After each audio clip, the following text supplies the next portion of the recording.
Welcome to Since You Asked, a podcast where we discuss life issues, faith, and the beautiful mess of everyday life. Now here's your hosts, my mom and dad, Ben and Janell Farley.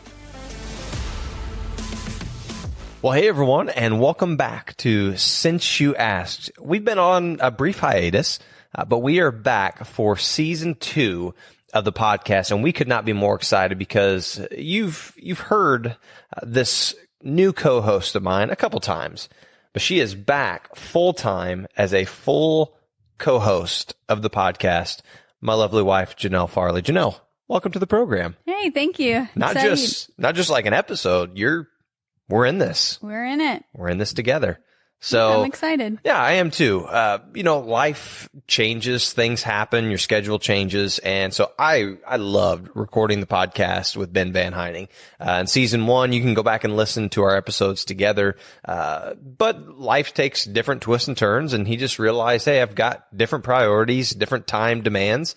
And so he needed to step away from that. Thankfully, we had a couple episodes that you were a part of. So the listeners are pretty familiar. If you're not, go back and listen to those 2 episodes specifically, and you can get kind of the feel for what this podcast hopefully will turn into. Obviously, as we are married, that's kind of what we know. Marriage, family, ministry. A lot of our episodes have been built around that. But we're not just limiting it to that for this podcast moving forward. So we want to answer your questions. As always, if you want to ask us a question, you want us to discuss something on the podcast, you can go to our Facebook page. Just simply search for Since You Asked and type in a question. We'll ask those from time to time. Hey, what questions do you have that we can talk about? Add those there, and we would love to get to those on a future episode. So and I want to add, it doesn't have to be formal. Mm-hmm. If you just have a random funny question or personal. Oh, we love those. Yeah, don't feel like it has to be, we'll answer biblical questions too, or. Yep. Yeah. Whatever you can think of, ask it. Yeah, I think we want this to be an all-encompassing type podcast. Right. We recognize that life is fun, it's crazy, it's messy, and so there's a lot of questions that come up because of that. And so, yeah, we want to take any and all questions, and we'll answer them to the best of our abilities. Yep. So one of the things that we have always done is tried to do different things with our kids, to try to give them new experiences. And we did that this past weekend. We did. So it's the weekend before I start school, our older 3 start school. So we wanted to do something that wasn't at our house. Yeah, something outdoors, something that we could unplug and just get away from the world for a few days. And we did that. We did. So we bought a new tent. We've pretty much just been using that in the backyard. That's as far away as we could get. And we decided, hey, we got a state park about 30 miles away from our house. We're going to drive down there and we're going to tent camp. My goodness. Highlight tent. It was in a tent. It was not glamorous. Yeah. No RV, no camper. It was a tent, and the ground was harder there. It was hard. I swear, when I set up the tent, I scouted out a spot for us to set up the tent, and I swear it was flat when I saw it. And by the end of the night, our tent was at about a 30-degree angle sloping downhill. We had all slid throughout the course of the first night with our feet now hitting the end of the tent. I swear it was flat when I set it up. Well, yeah, it wasn't when we ended. It clearly wasn't. And I also thought, hey, there's no roots, there's no sticks, there's no acorns or anything that I can see, no rocks. We found them all. We did, and we didn't bring air mattresses or anything. We're like, oh, we can handle it with some comforters and we were tough. A couple pillows. We'll be fine.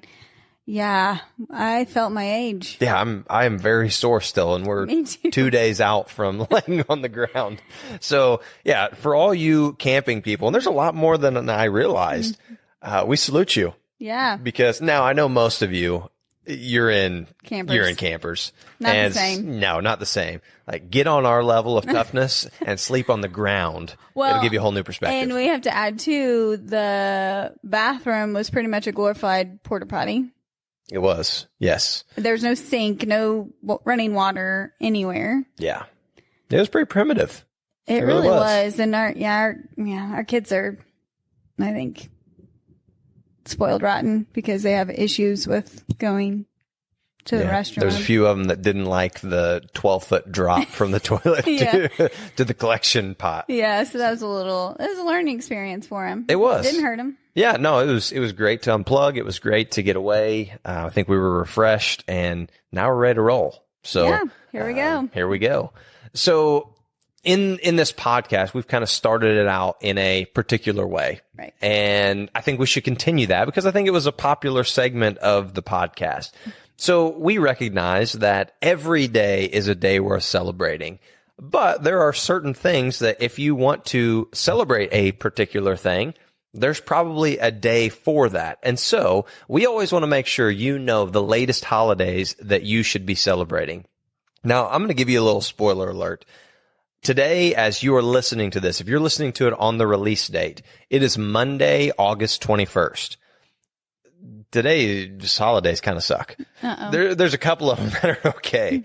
But I'm also going to give you Tuesday, August 22nd, because there's a few more days that I think are at least easier for us to talk about. How about that? So today is a day worth celebrating. Monday, August 21st. I hope that you are celebrating National Self-Care Day. How are you going to celebrate that? Well, I'm going to go to work. No. Yeah. Teacher Institute Day. Yeah. Not the most fun. No. Then we have an open house in the evening. So I get to meet new students and watch them run the hallways and meet parents, which I really do enjoy open house night. So I can't say that I don't. It's fun. I'm excited to start the school year, but I'm treating myself. I don't know. So do you have a massage chair in your classroom or something that you can sit in between those times? I do not. Oh, okay. Well, maybe the state should add that for all teachers. well, you may not be able to celebrate that, but our listeners should. Now, when I read this holiday, of course, I've had this on my calendar for months, but when I read this holiday, there was one thing that came to my mind, and you know full well how my mind works. Yes, I do. I discard probably meaningful bits of information that I should hold on to, and I retain things that worthless are really worthless, except in this scenario. So thank you very much. So when I hear National Self-Care Day, I'll just tell you, I am a huge fan of a few sitcoms, one being The Office and one being Parks and Rec. And when I hear National Self-Care Day, what do I think of? Treat yourself or whatever. Treat yourself. Oh, that's better. That's what I think of. So I hope today you're treating yourself with something. I don't know. Go get you a sandwich. Go get your favorite dessert. Well, I don't know what people do. How do you treat yourself? I don't know. Go buy something online. Get your nails done, maybe, or if you're a woman. Yeah, that's weird if it's a dude. Go buy something from Cabela's if you're. Oh my word! I don't know. Yeah. Whatever you like. I'll figure something out. I'll treat myself. So, yeah, take advantage of that. Treat yourself 2023. It is also, this goes to the other sitcom that I enjoy. It is National Pamela Day. Now, I don't know a ton of Pamelas really in my life. None really personally that I can think of, but you know what I think of when I hear Pamela. I do. What do I think of? Well, Pam on The Office. Michael Scott, when he in season 1, and these are one of those tidbits that I remember that I probably shouldn't have because I'm weeding out probably more useful information. But in season 1, early on, like one of the first two, maybe first episode, Michael Scott walks into the scene and he approaches Pam, the receptionist, and he says, Pamela ding dong. And so every time I hear Pamela, that's what I think of. So if you're a fan of The Office, you got that. If you're not, you are confused. You need to watch it so you can figure out what we're talking about here. Well, a fun fact about The Office, we didn't have cable when we first got married. Mm-hmm. But Ben had the entire collection of The Office DVDs. So every single night, that is not a joke. It's really not a joke. Lie. We watched The Office every single night for what, a year? A year or two. Maybe 2 years. I mean, it's to the point where we stopped really watching them. I mean, we watched for a while, but then we would fall asleep to it still being on. I can literally close my eyes if The Office is on, and I can picture exactly what's happening. And you can quote.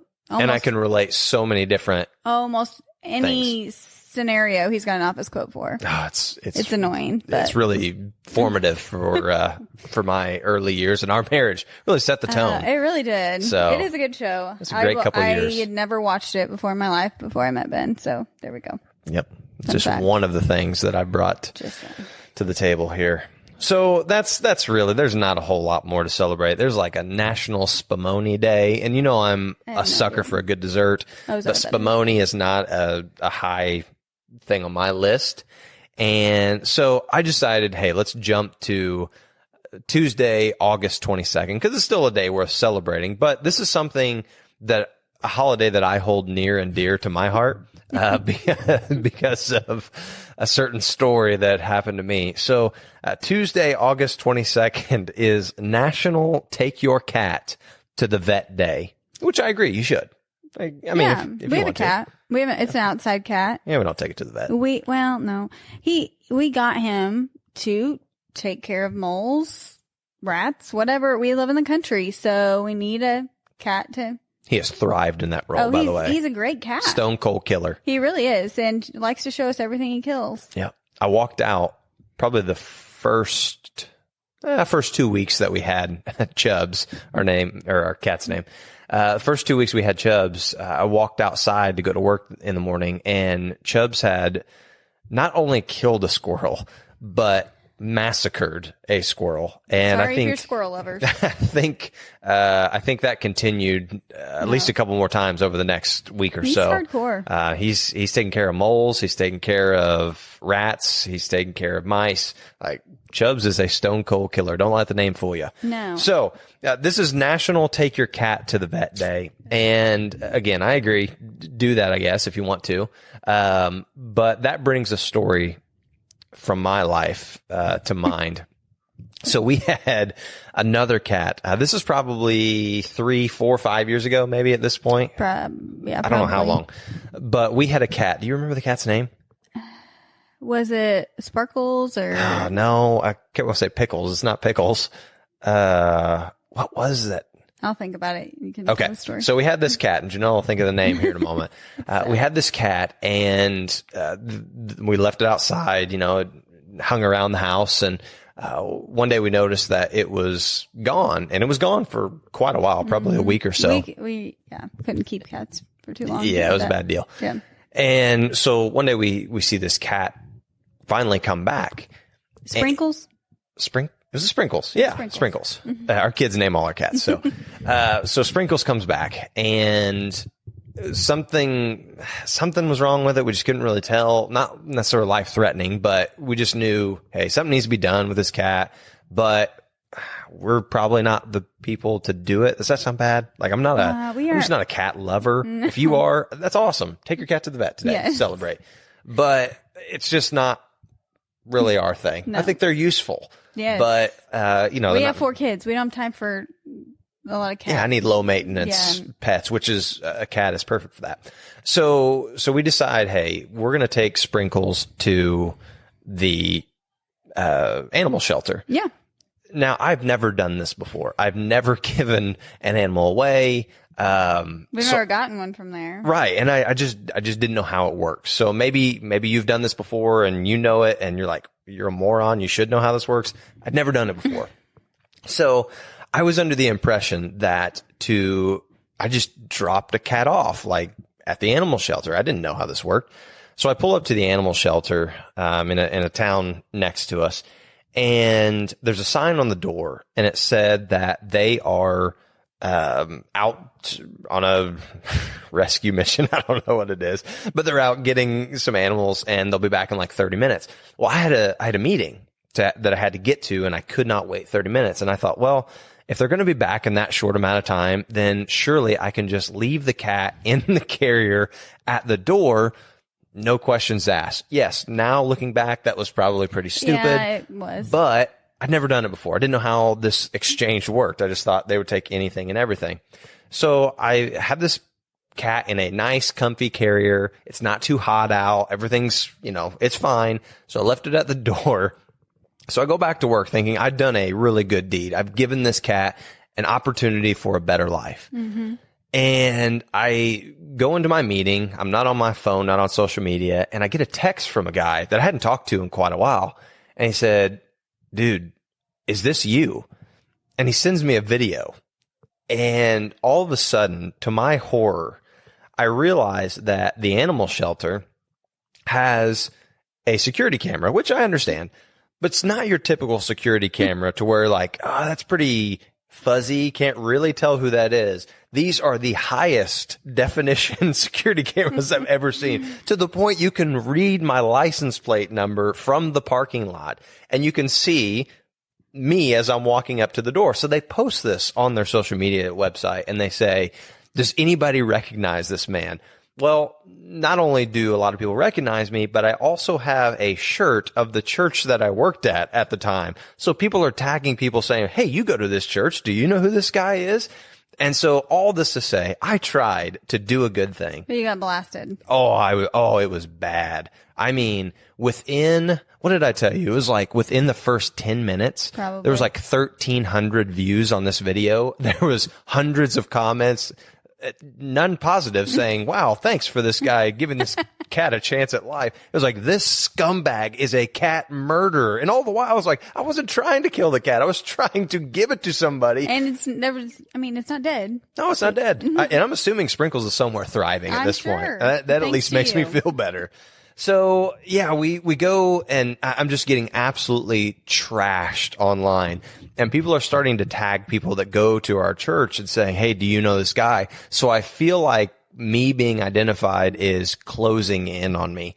And so I have to call the animal shelter and say, hey, that's me. And the lady on the phone was not nice. And so she tells me, you got to take this cat to the vet and get it seen before we can take it. So I actually, I wasn't happy. I was ticked, obliged, took the cat to the vet. They're asking me the cat's medical history and all this. I'm like, it showed up at I don't our know. house. It was here at my house. You can ask the cat what his medical history is because he knows as much as I do. Yes. I know nothing about this cat. So finally we got it taken care of. The cat was put up for adoption, and I'm assuming it is being loved unconditionally to this day. I'm sure. More than we could give it. More than we could give it, thanks to me. Yeah. So take your cat to the vet, but Or just an make animal sure, shelter. or an animal shelter, just make sure you don't drop it off at the door. There So, you go. all right. Today is a day worth celebrating, as is every day. Well, as we have moved into this new season of Since You Asked, we still want to answer questions. And one of the questions that we get from people that are in our church, from people that know us, is, hey, what are some of the things that you have learned in the course of your marriage? So we've just been married 11 years, which, is one of those things. It doesn't feel like a long time to us, but by the metric of how long marriages tend to last, it's kind of a long time now. So we've had people ask, like, what are some things that you've learned through the course of your marriage? And so we want to dive into a few of those today. We've got 3 or 4 that we want to discuss, and really just give you, hopefully some tools to implement into your own marriage. So I think we should start off by saying this is by no means an exhaustive list. It is not the entirety of all the lessons that we've learned, nor have we done all of these perfectly. I think that's what we hope to accomplish, is you understanding we are trying to be as authentic as possible when we talk about these things. Also, we are talking about it through what we've experienced in our lives and our marriage. You may have experienced things that we haven't. Yeah. So you have to look at it that way too. Like, this is personal to us. It could help you, and I hope it does, but we aren't experts either. So No. I don't want you to use your life experiences, things that you've had to deal with in your lives, to work together on your own marriage too. Yeah, absolutely. And I think if you look 11 more years down the road, we may have a whole new list of lessons that we've learned along the way. I don't think that ever should stop. And so based on where we're at in our marriage now, and I'm speaking for myself, but I think you would agree. I think we're at the healthiest point of our marriage that it's ever been. Yeah, I agree. And that's with having 4 kids that really drives most of our time. But it's with full-time jobs and ministries. But I feel like we've learned some things and put them into practice, and it's made our marriage as healthy as it's ever been. Mm-hmm. So let's talk about these things. So Janell, what do you think the first lesson that we've learned is? The obvious one, Jesus has to be at the center. Yeah. And I think that's an overused term in the church world. Like, I guess we need to talk, what does that mean? Yeah. You know what I mean? Neither of us do well in Christian cliches very well. Because, okay, great. We said that out loud. It became a sentence, but how do you use that? Like, what does that mean? And in your personal marriage, I feel like that could be something we could talk about right now.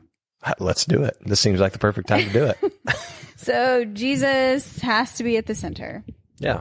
In my opinion, that means, I don't know, it makes me think about the day we got married. We did unity sand. And a lot of the unity things has to do with, do you remember this? Because you're giving me a very blank look. Do you remember doing sand? Yeah, I remember. Okay. Yeah. Over the 11 years, we've lost about half of it. But from moving, our kids dumping it. Stupid reason I didn't put a lid on it. I still think we're unified, regardless of the sand. Yeah, it started it's at least half, if not a quarter. I got to be honest, though. The first time we started losing some sand, I was like, oh, no. Like, I knew there was no connection between us actually being unified in the sand. But when we started dumping some, I was like, oh, my gosh, We've moved a lot in our marriage. We've had a lot of kids that like to stick their hand in. I really don't know where it's at now. Do you? No. With this last move, it's probably gone at this point, but we're more unified than ever. So anyway, back to my point. He had a colored sand. I had a colored sand. Then we had the pastor who married us pour in white sand that represented Jesus, because when you pour sand, it all dumps together. Like, you can't see the separate colors much anymore. Yeah. So anyway, in my opinion, that's how Jesus needs to be in your lives. He needs to be all encompassing in every aspect and every part of your life. And in a way that showed through this hand that we did. Yeah. And that's a reflection of how we should live our lives. My first priority as a man, as a husband, as a father has to be my relationship with Christ. Right. And as weird as it may sound, when you are the first priority in my life, or when our kids become the first priority in our lives, something is out of whack. And I think we can feel it. Mm-hmm. And it goes against our conventional wisdom, maybe, to feel like I can't put you first, over Christ, because if I do, I'm a worse husband when that happens. I can't put my kids above Jesus, because when that happens, I'm a worse dad than when my first focus is on my relationship with Christ. It permeates everything else. Yeah. So,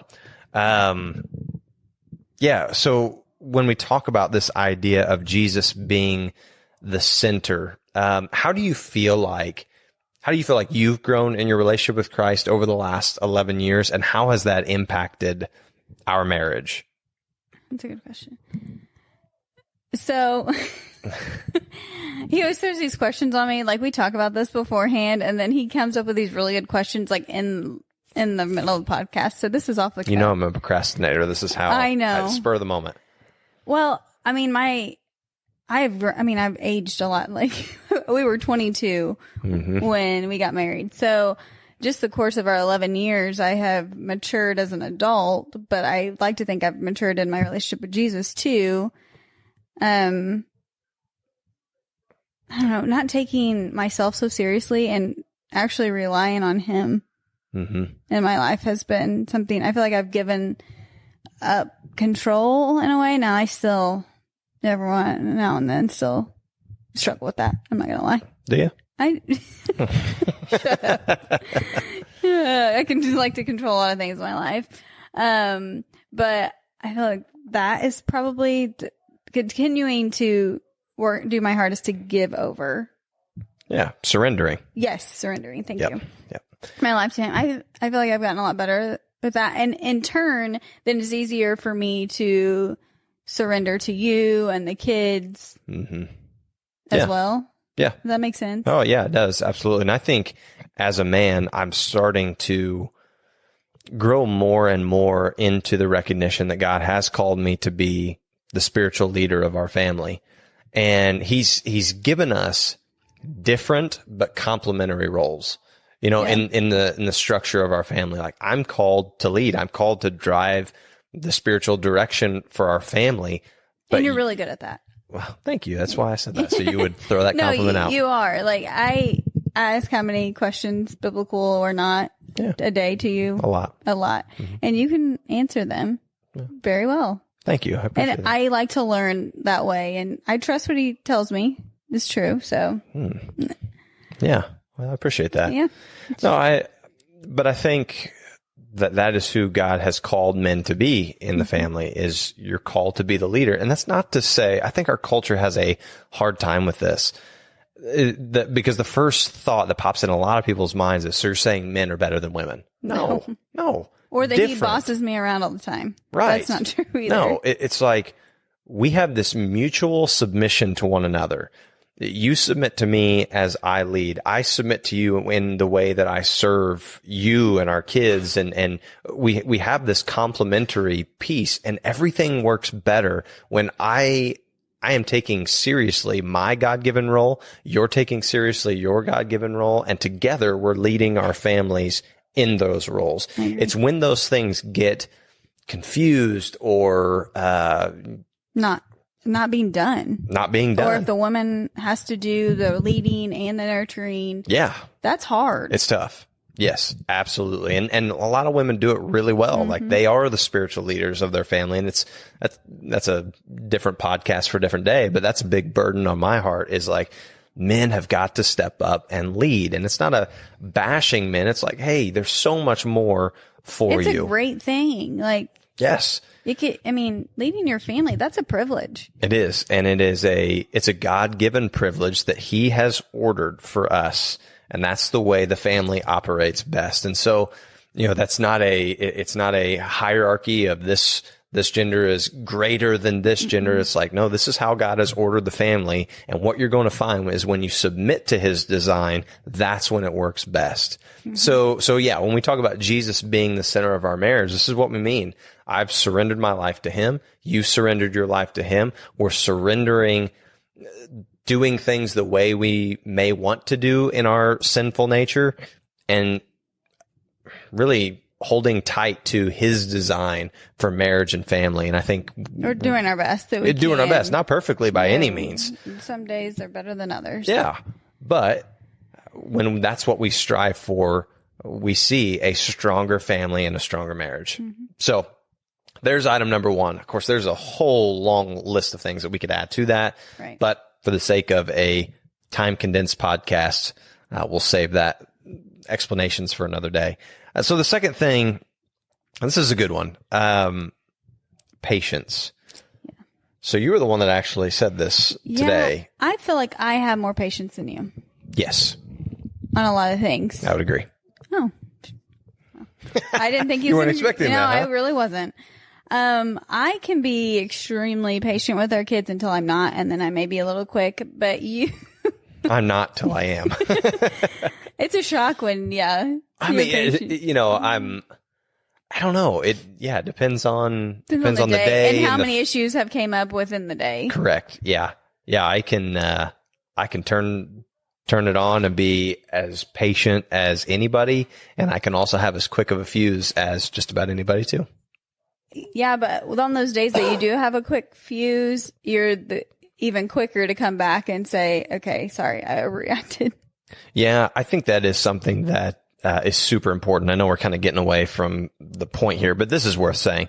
I want my kids to see that I make mistakes, but I also, and probably more importantly, need them to see me apologizing to them for that. Mm-hmm. It's not like I seek that out all the time, but when I feel like I have really wronged them, I hope I'm good at going and saying, hey, Dad screwed up. I'm sorry. This isn't right. Here's how we move forward with that. So yeah. So with the patience idea, okay, you're more patient than me. We've established that, but, let's talk about that in the context of our marriage, because marriages are in trouble and they have been for a long time. You're seeing some you're seeing some trends of the divorce rates maybe lessening a little bit, but I think there's actually more to that picture. I think you're actually seeing less people get married. And so that's why divorce is down. But the common statistic that we hear is that, Christian or not, marriages are about 50-50 in those that are successful and those that end in divorce. That's not okay. No, because I think about all the kids that are then left hanging in a way. Yeah. Hanging in the balance of. It's a big deal. It is. So why do you think some of that is as it relates to patience?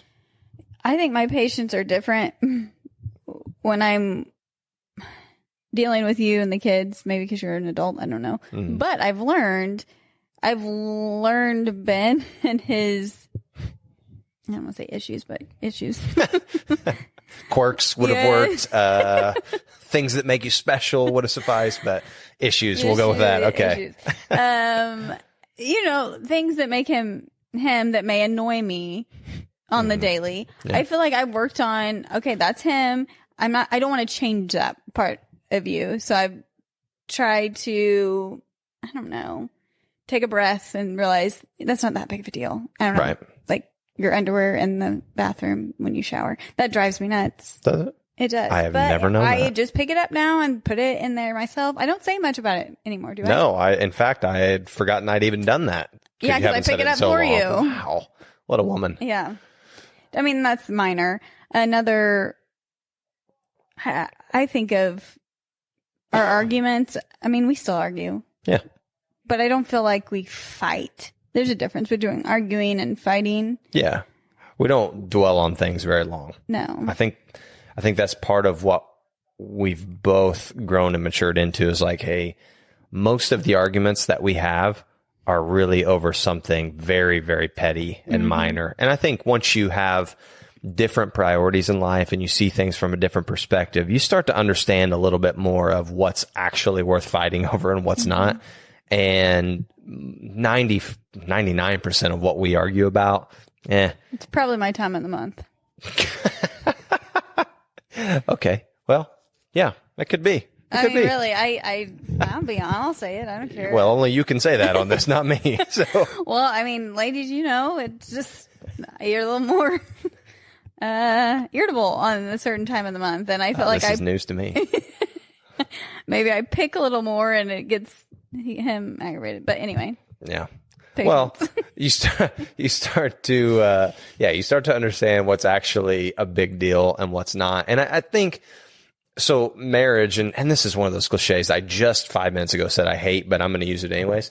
Marriage is not a sprint. No. It is a marathon. And this is something that, gosh, we feel like we've learned different things over the course of those 11 years.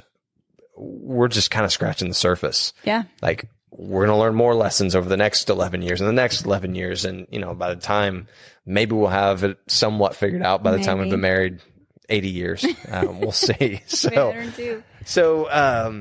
Anyways, yeah, it is just, it's one of those things that you've got to take it a day at a time. Okay. I got to know though, what are you most patient with me about? We're on patience. Tell the world. You call me a lot. He loves it. Yeah. It is very sweet that I do get a phone call. If I'm at work during the summer, I get a phone call from you and the kids when you wake up. I love that. No, you don't. No, I do. I really do. However, the next thought that comes into your head is also a phone call. I'm just, it's not a big deal. It's really not. But that I'm not a person who enjoys talking on the phone. I would rather text it. I'm trying to make you that way. It's not working. 11 years I have not moved an inch towards that. I just don't enjoy it. Like I said, not a huge issue, but I've just, even as a kid and my family, like we just did not like to talk on the phone. And we did this thing where we just rushed the person that we were talking to off the phone. Oh, you do that. And you tell me I do that all the time. It's the way I was raised, baby. But drives me nuts. But yes, every thought is a not every thought is a phone call, but No, that's a text. I get called 3 or 4 times a day. And you've had this unique ability ever since we were dating to know when to call me when I'm just starting something. Most of the time, it's not a big deal. And I love talking to you, so I don't want to say that. But when I was in college, a senior in college, oh, Lord. me and my buddies played FIFA on our Xbox 360. I swear, every time we started a game, within the first 30 seconds of the game, my phone would ring. And you had to answer because we were just dating. So. Yeah. Yeah. Now I would have said, hey, I'll call you at the end of the game. Yes. But then I felt like I had an obligation to answer that. So, yeah, that's no big deal. But, yeah. Well, you don't act like some days you act more annoyed than others, but for the most part, you handle it well. Oh, I'm learning patience. There you go. So marriage is a marathon, not a sprint. And I think when we look at it as this person is going to meet every single one of my needs, every single one of my desires, they're going to be exactly the person that I want them to be, man, you're setting yourself up for failure. Yeah, because he and I are two totally different people. Right. Yep. I mean, we're opposites in a lot of ways. So it's impossible for you to clean the dishes like I do, or, Well, and the way we were raised. Right. Like, you fold towels differently than me. yeah, which I didn't, I mean, they all end up in a square, so I don't know how it's But it's different, true. but I it's mean- true. But like, your family did things different than my family. My family did things different than your family, and neither one of those are bad. No. It's just different, and you do have some conflict when you first get married, when you're trying to figure all this out, but make it your own. That's my advice. Don't rely on, this is what my family did, this is what your family did. Your new family can do something different. Yeah, and in the patience area, listen. Yep. And maybe, meet in the middle there. Absolutely. Okay, let's move on here. Number 3. This one's a fun one. Date your spouse. We've heard, that's not our thing. Like, we've been told that from the older generations multiple times, and I think it's great advice. It is. I think one of the things we learned early on, especially as we became parents, was how easy it was to sacrifice our relationship for what we thought was the welfare of our kids. Mm-hmm. Now, yeah, there's certainly times where we kind of take a back seat to them in that moment because, one, there's so many of them, and they all have unique personalities and needs, and they're loud. And they're loud, and it's amazing they've stayed in their room this long. It really is. We're sitting on our couch, and we a couple times we have the baby asleep, thankfully, or you'd be hearing him. Yeah. We just had our 6-year-old come in for a snack, so I mean, yeah. So it's great. amazing that it's lasted this long. But what so often happens, and what we want to prevent in our marriage, is there's going to be a day when it's just you and I in the house. And I tease him all the time, like, And she'll love it. I'm just kidding. But it's the reality. Like, there's going to be a day when our kids are off either in college or they've started their own families, and it's you and I. Mm-hmm. And I want to know who my wife is before I'm shocked in that moment of like, who am I living with? I want to know you. I want to know your heart. I want to know the things that make you, you. And so one of the things we've been pretty honest with our kids, and I think it may be easier for me than you, not so much now, but earlier on, is telling them, hey, your mom is my first priority. Does not mean I love my kids any less. I would lay down my life for my family. However, my first priority in this hierarchy of our family is you. Mm-hmm. Your first priority is me. Of course, both of us submit to Christ first, but then to one another, and then we love our kids. And the thing about it is our marriage is healthier when that's the case, and we're better parents when that's the case. And also, in doing that, we are showing our kids, because they're going to grow up and get married one day, we think. And I want them to find someone that puts them right below Jesus, you know, in their lives too. So I think it's important to show them what a healthy relationship is. Yeah. So they find that one day. Yeah, absolutely. I want that for them. The kids should not rule the marriage. I mean, that's just, they rule our schedule sometimes. They may rule the schedule, but they shouldn't rule the marriage. I agree. And so that's one of the things that we've learned over the course of these 11 years that hasn't always been easy. No, I mean, we've been, out of our 11 years, our oldest daughter's about to turn 9.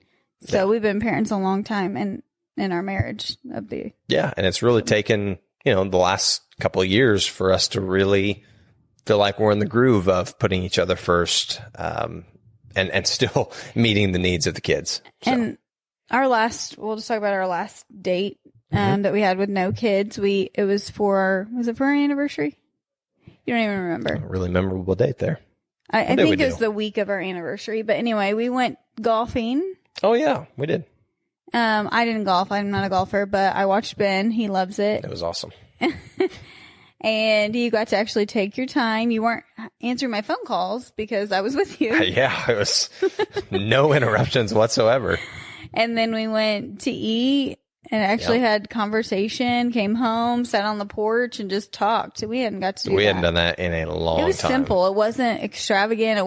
We didn't spend a lot of money. Right. But it was really good. Yeah, it was. It was. And we both agreed like that is what we needed, to just have time where the kids are all off safe doing something. I think they were with my parents at that time. Sometimes they're with your parents but we're able to just spend time with one another, and you need that. So make sure that you make time for that with your spouse because it will pay huge, huge dividends in your marriage. And the last thing, okay, I guess I kind of already alluded to this one, but the last one is your spouse over your kids. Not meaning you're choosing one over another as far as like, or you treat them worse. Yeah, I'm going to give attention to you and not my kids. Or because trust me, our kids get plenty of attention. Yeah, so it's not that. Again, it's just reminding myself, it's reminding you, and it's reminding our kids, hey, my first priority in this family is to love your mom. And in fact, while you may hear that and think, well, that feels like you're giving your kids less than, it's actually what they need. They need to see that. And they handle it really well. They will even say things like, I love Jesus more than you, Mom, or whatever. And it's, they're teasing in a way, but they're serious. And it's, I don't know, really cool. I feel like it's a parent win. Yeah, absolutely. There is a priority in our lives, and we want it to be Christ first and foremost for them. And then once they're in that covenant marriage relationship, we want it to be their spouse and then their kids. And the thing is, it's just different. And that's what we want for them. And it's just different than the ways that maybe they're told to love their families in the world. And so, yeah, we want to push against that and remind them, hey, your first priority in your marriage is Christ, your second is your spouse, and your third is the kid. And things work better when that's the order that you have them in. Yep, I agree. All right. Well, I think that's enough for one episode. Is there anything else you want to add before we sign off? Our kids are wanting to say hi. It's our first episode. And so I'm going to invite them in real quick to say hello to you all. Okay. So I will let you go get them. Okay. And so we've got 3 kids, and or 4 kids, 3 kids that you'll hear. That's what I meant to say. We've got one who is napping, and then we've got our older 3, and we're going to let them tell you their name, going to let them tell you their age and maybe one thing about them. So guys, step on up to the microphone here. So I want you to tell everybody your name, how old you are, and one cool thing about you.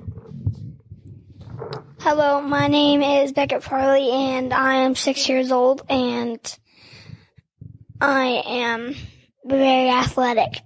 He loves sports. And he humble. gets that from his dad. All right, go ahead, Ben. And my dad is buff. Oh, my. I'm 4, and my name is Bennett Farley. And what grade are you going into school? Preschool. You're in preschool. Awesome. All right. Hello, everybody. My name is Bella Farley, and I'm 8 years old, about to turn 9, and I'm in 3rd grade. What's one cool thing about you?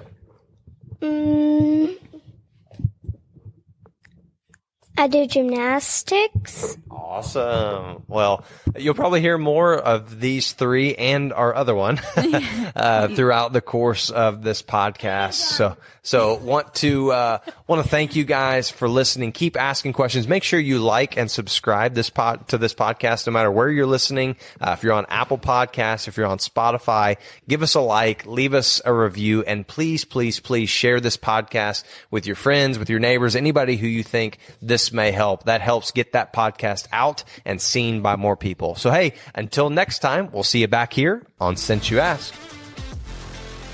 Thanks for listening to Since You Asked. Join us next time as we tackle more of life's burning questions. See you soon. Bye-bye.